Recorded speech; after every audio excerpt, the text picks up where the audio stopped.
Salut, c'est Jaëlle et je suis référente pédagogique de la formation photo à l'EDA.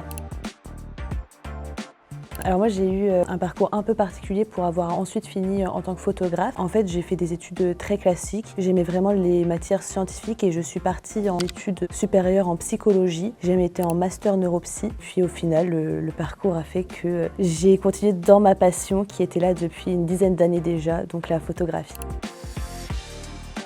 J'ai commencé vraiment très tôt parce que j'ai vraiment une famille qui adore la photographie. J'ai eu vraiment comme cadeau aussi un tout petit compact quand j'étais très jeune. C'était considéré comme une passion. On allait toujours au salon de la photo, on prenait beaucoup chaque événement familial en photographie, mais il n'y avait pas de recherche plus loin, c'était juste photographier les petits moments de vie. Et puis ensuite j'ai commencé à regarder aussi d'autres personnes qui faisaient des photos et il y a une personne qui m'avait particulièrement marquée qui était Marie Béacheren, une collégienne qui prenait en fait des photographies avec ses copines et en qui j'ai pu m'identifier et j'ai commencé vraiment à faire des portraits avec mes amis. Ensuite j'ai continué là-dedans et c'est comme ça que je suis rentrée petit à petit dans une démarche plus recherchée en fait en photographie.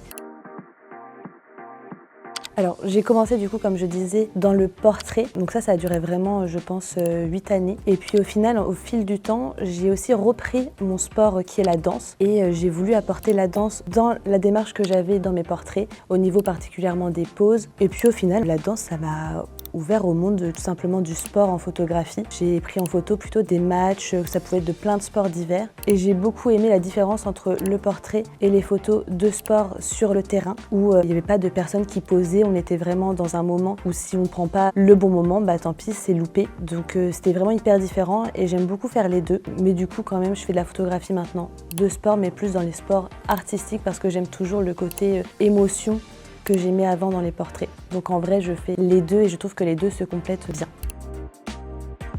Avant que je sois prise à l'EDA, j'ai pris justement des photos de portraits d'une personne que certains élèves de l'EDA connaissent peut-être, qui est une référente pédagogique dans une autre formation, avant que je sois prise ici. Donc lors de notre deuxième shooting ensemble, j'ai pu lui annoncer qu'on allait être collègues.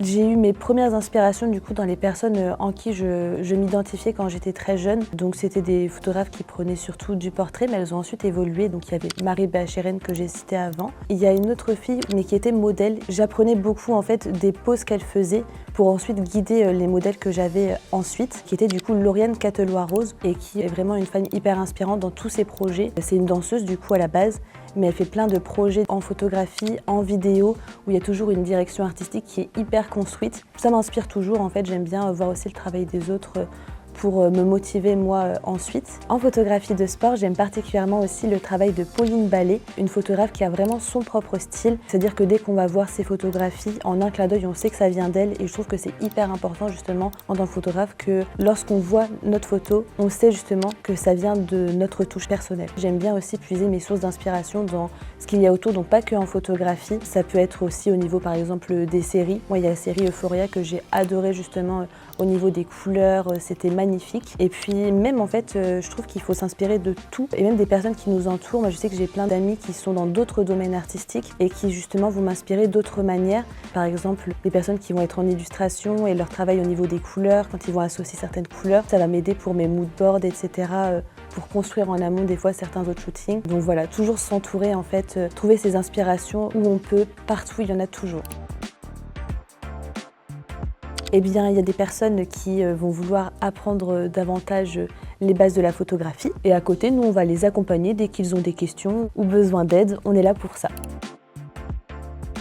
En fait, je me suis moi-même posé plein de questions quand je me formais et du coup, j'aime beaucoup le fait de me dire que je vais accompagner des personnes qui vont eux aussi se poser ces questions-là. Je trouve que c'est hyper important. J'aime beaucoup aussi le côté où les élèves vont se confier à nous parce que par exemple, il y a des périodes aussi où ils sont bloqués et ils vont avoir l'impression que parfois il n'y a pas de solution. Et des fois, c'est juste en discutant qu'on va trouver les solutions ensemble qui sont évidemment propres à chacun. Puis au final, dès qu'ils avancent, ça fait hyper plaisir d'entendre à chaque fois leur retour positif.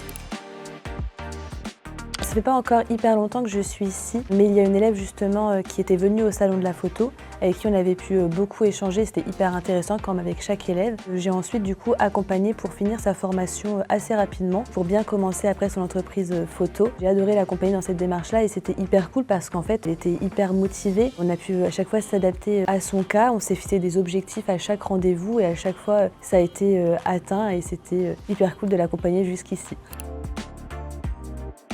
je dirais sensible dans la vie de tous les jours, mais ça m'aide également en photographie et à m'adapter à chaque personne et à la sensibilité de chacun.